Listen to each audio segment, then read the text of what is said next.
I found this massive painted 40-drawer antique card catalog on Facebook Marketplace for $400.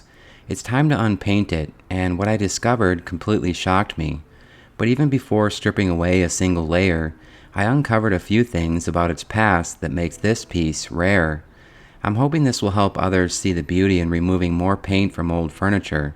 And before this video is over, I'm going to need your help with one important decision. My name is Barry, and this is a story I hope you won't soon forget.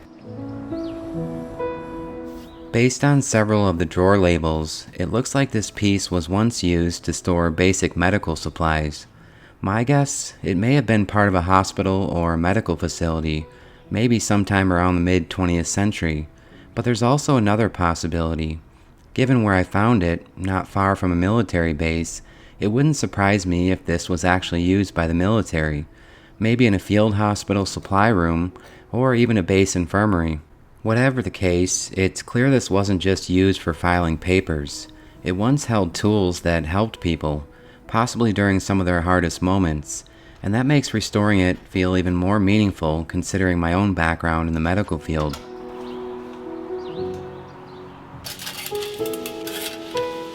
Each drawer pull is secured with 2 screws. The drawer fronts are made from solid wood, a species we'll discover soon if you haven't guessed it already.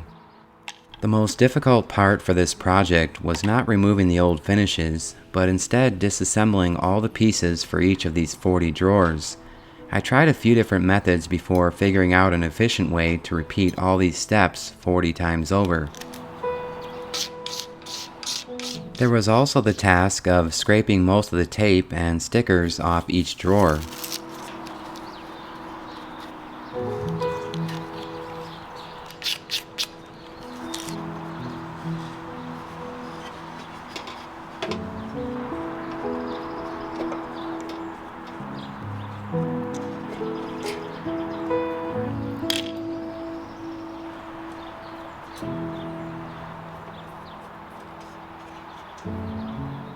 Here's the first thing I need your help with. I still can't say with certainty, but I first thought this old card catalog was from the 1920s or 1930s. But there was one discovery that had me second guessing myself. I'll discuss that more in a moment. I would imagine these drawers have been switched around many times in the last 100 years or so I'm not so sure that labeling all the drawers and pieces will make any difference. But it still gives me a peace of mind should I have issues with alignment later during assembly. I tested the paint for lead several times. The first swab looked darker than normal, but I think it was just a lot of dirt on the face of this drawer front since the other 3 swabs tested negative. Most of the screws and washers were magnetic, but I was thrilled to find that the pulls were non-magnetic, likely indicating solid brass. This entire piece is just stackable sections with these metal alignment dowels. I did find a few things tucked in these pockets, but nothing important. When I come back to strip the paint in a moment, I'll discover a beautiful wood species beneath, and discuss something very personal about this passion project.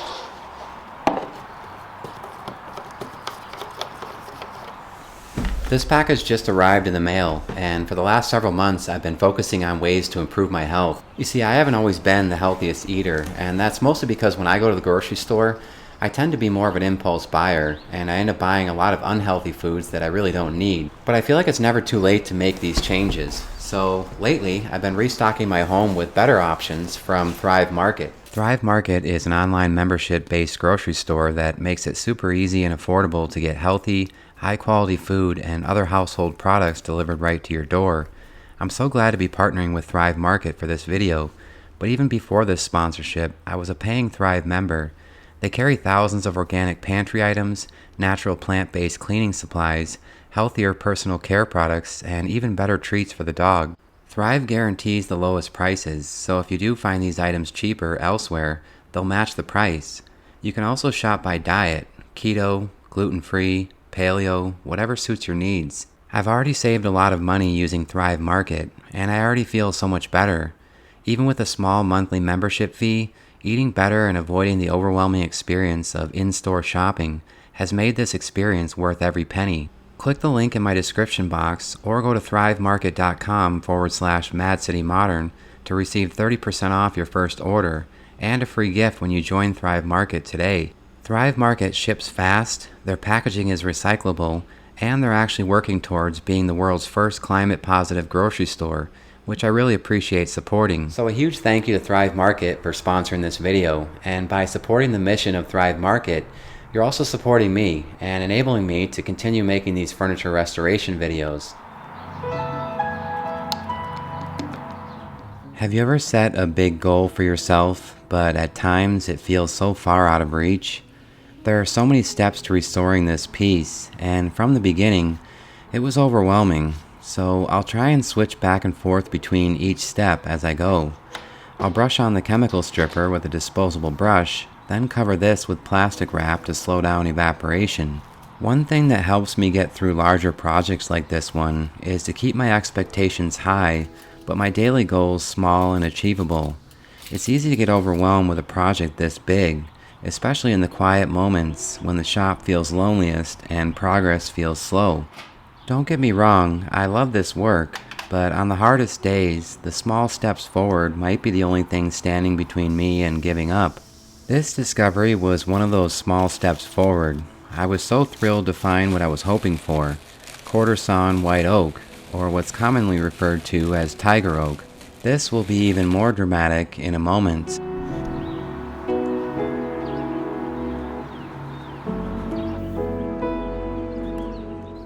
I'll continue disassembling the drawers, but there were some screws that gave me some trouble.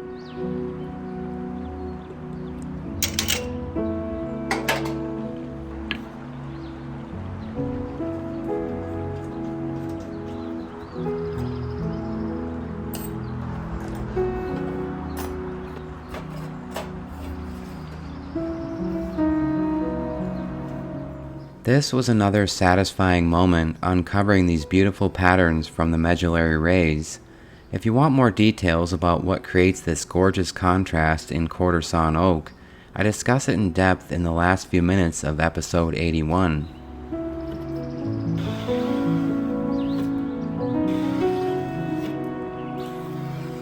So what's your guess regarding the maker of this card catalog? There were many makers of library furniture in the late 1800s and early 1900s here in the U.S. There was Yaman and Herb Manufacturing in Rochester, New York, Library Bureau in Boston, Massachusetts, Macy Company in Grand Rapids, Michigan, Globe Warnicki Company in Cincinnati, Ohio and Grand Rapids, Michigan, and Shaw Walker Company in Muskegon, Michigan. I was disappointed when I purchased this card catalog not to find a maker's mark, but that's about to change.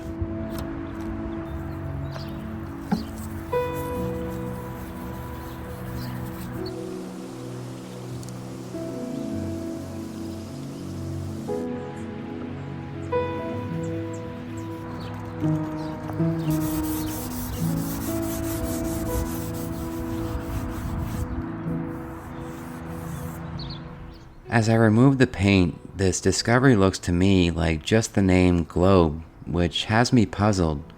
I'm familiar with the Globe Warnicki Company, but a maker's mark that simply reads Globe would often indicate that a piece likely dates to the period before the 1905 merger that formed the Globe Warnicki Company.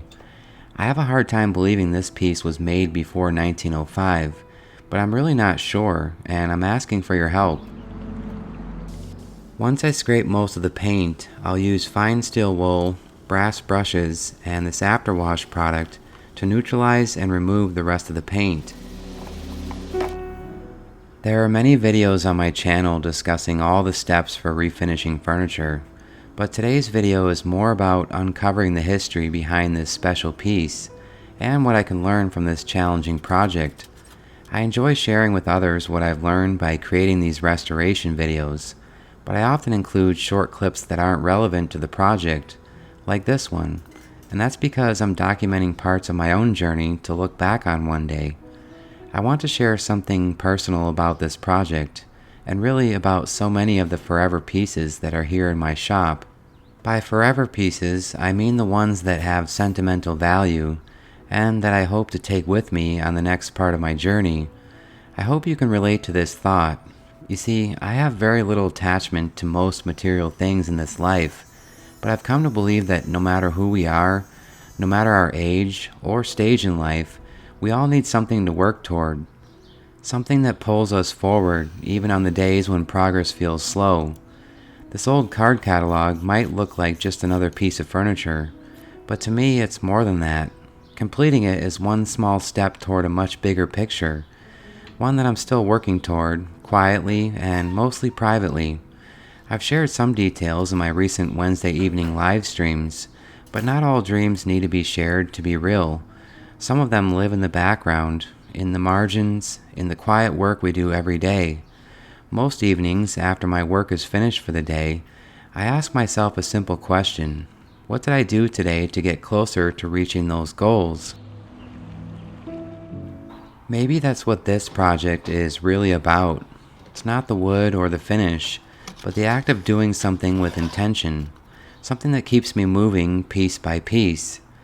I know you might not see the full vision that I have in mind, and that's okay, but if you stick with me on this journey, I promise you'll see. I share this with you hoping that it might spark something in your own mind, a reminder to look for your own goals and your own forever pieces, and to take small steps towards them every single day.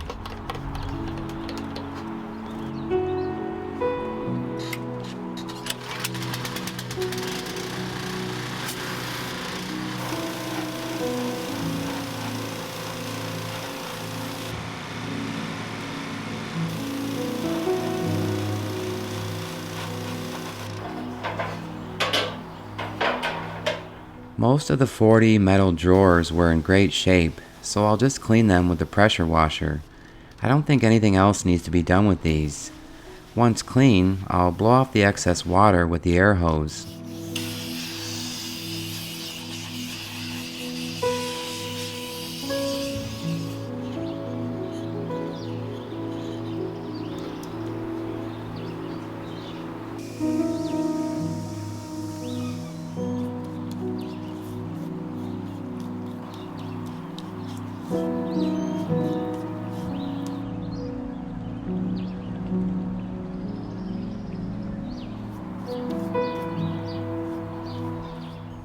I mentioned that this is a forever piece, meaning I don't plan to sell it, but I'm sure some people watching are still curious. What's this piece worth once refinished? First of all, I can only speak for this area here in Wisconsin. I would expect this 40-drawer card catalog to be valued between $1,500 and $2,000, and I'm certain that price would at least double in other areas of the country. I can't keep all the furniture I work on, but I'm grateful to have good sponsors for this channel that enable me to keep special pieces like this one, and I really poured my heart into every part of this project.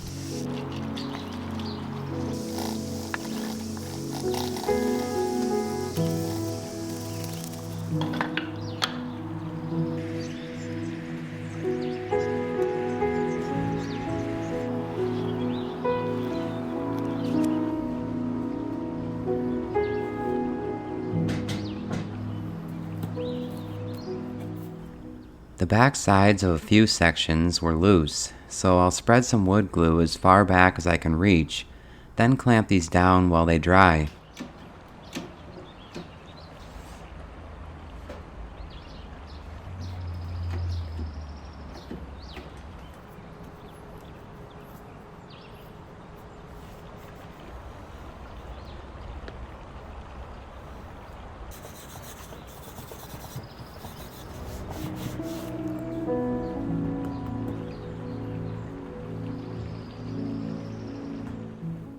During the cooler spring months here in Wisconsin, I find that it's usually not necessary to cover this chemical stripper with plastic wrap to avoid evaporation.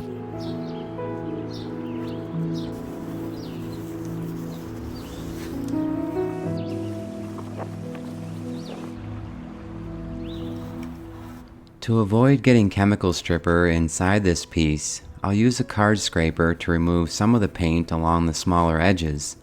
I'll burnish this scraper by sanding one end and both faces at 90 degrees. Then use the burnishing tool to create a small burr as seen here.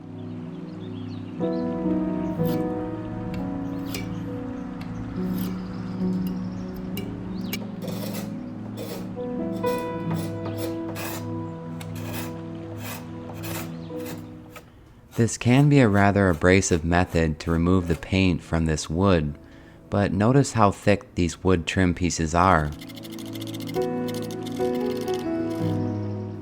I'll use both surf prep sanders and a variety of hand sanding tools to sand this piece from 80 grit to 120 grit to 180 grit for the final finish.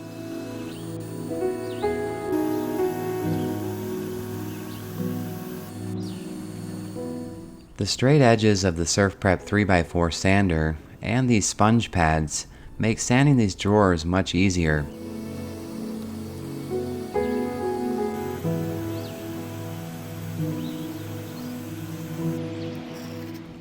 I'm almost ready to apply a finish, but before I do, I'll give those of you who didn't see my recent community post a chance to choose your own preference. From the bottom, there's clear shellac, Koda, provincial, and dark walnut. It shouldn't be difficult to polish the brass, except the fact that there are so many pieces. I'll polish these using the benchtop buffer and a fine wire wheel.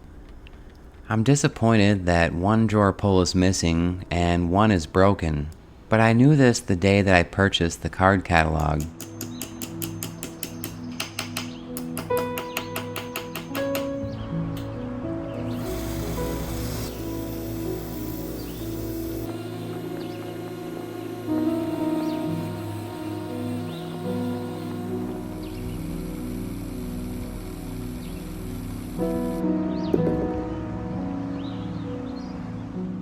Brass will tarnish over time, so I'll protect these with a coat of lacquer for brass.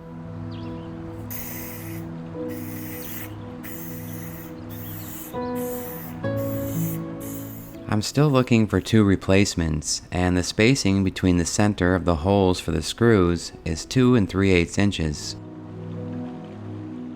It wasn't my intention to trick anyone, but I chose a finish that wasn't included in the first 4 choices. And I'll tell you why. I wanted to just clear coat this with shellac, but to me, this looked too blonde like the newer card catalogs from the 1950s. I wanted more of a rich, dark color that would enhance the gorgeous contrast of the medullary rays. So I chose a traditional oil-based stain in the color golden oak, and I'll apply this with a foam brush. I was actually torn with this decision. In the poll, the majority chose the darkest color, but in the second post, most of you said it should be clear shellac. Regardless, it was satisfying to apply this golden oak stain, and I'm pleased with the color for this forever piece.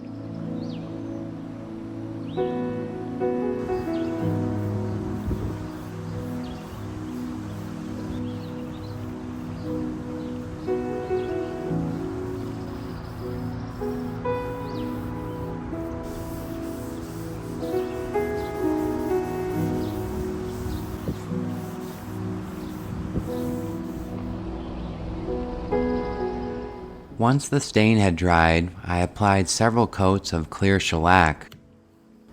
I tried to plan out this project in a way that I could let these drawer fronts dry while I worked on sanding the body of the card catalogs.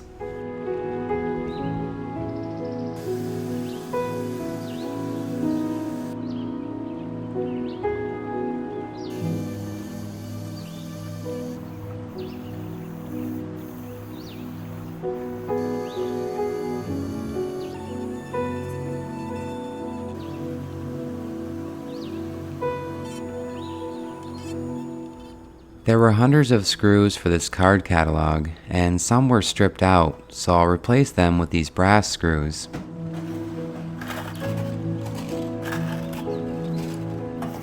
For a final coat of protection, I'll apply a furniture wax polish in the color antique brown.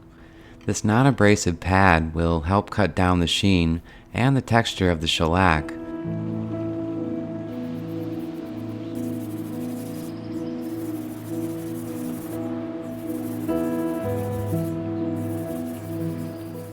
After about 20 minutes, I'll buff the wax with an open weave cotton rag. This will reduce the heat during friction, which is what often causes streaks.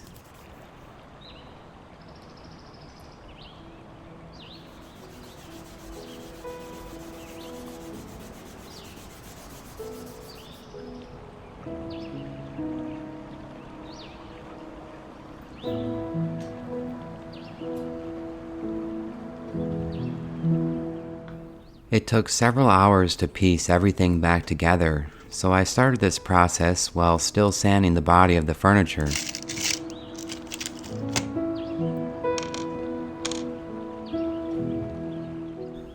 This old card catalog was sitting neglected in my shop for a year and a half. I kept saying, one day I'll refinish it, but I severely underestimated how long this would take me. There were a lot of late nights and many discouraging moments, but I poured my heart into this forever piece, knowing this is one more step toward a much bigger dream. So wherever you are in your own story, I hope you'll keep going. Through all the difficult moments, you may discover something more meaningful than you ever imagined. My name is Barry, and thanks for watching. I'll see you Wednesday evening for the midweek live stream. Goodbye for now.